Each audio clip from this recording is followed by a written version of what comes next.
disebabkan pada gigi yang kita nak crack lah. Okay. So bila ubat parti ni kena make sure gigi adjacent masuk sekali. Tak payah buat besar-besar. Okay.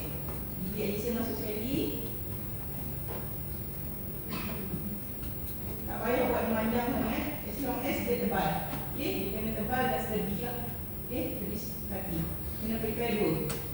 Okay. Nanti saya akan tunjuk cara nak potong.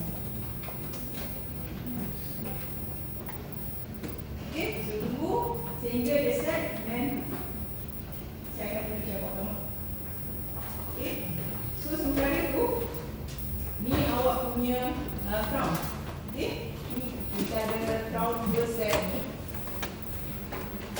Okay. So ada a few crowns. Okay. Satu yang pertama adalah ni.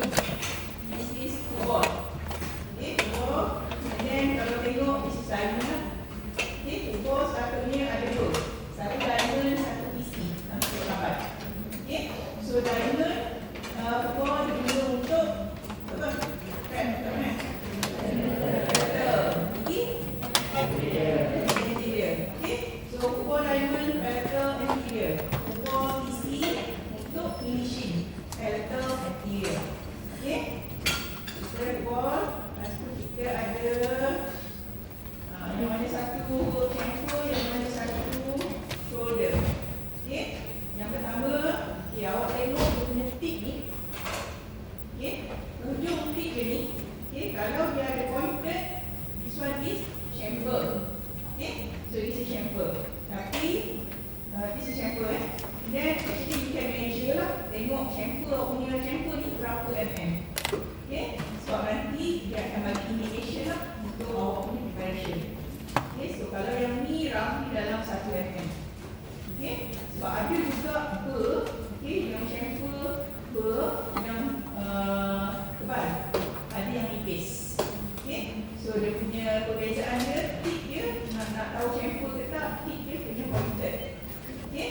And then ada yang heavy chamfer, ada yang tebal, okay, more than 1 mm, ada yang less than 1 mm. Okay. So just measure. Okay. So basically semua tu adalah chamfer ber, kalau tengok tip dia. Okay. And then next kita ada shoulder.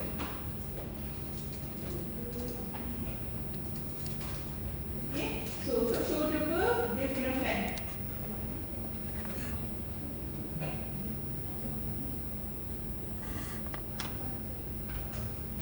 Okay. Shoulder ber, detik dia flat ataupun dalam buku disebut juga sebagai flat end. Okay. Flat end diamond ber. Okay. So this is shoulder ber. Okay. Di shoulder, so awak boleh measure juga berapa mm. Macam ni 1 mm. Okay. So ni 1 mm. Ada yang ada juga yang PC. Okay. So this is PC shoulder ber. Okay. PC shoulder ber. Okay. This is diamond ber. Okay. So untuk preparation kita guna diamond, PC kita guna untuk finishing. Okay. So kalau kita compare antara shoulder dengan chamfer, okay, nampak tengok dia punya tip. Okay. So chamfer pointed, shoulder flat end.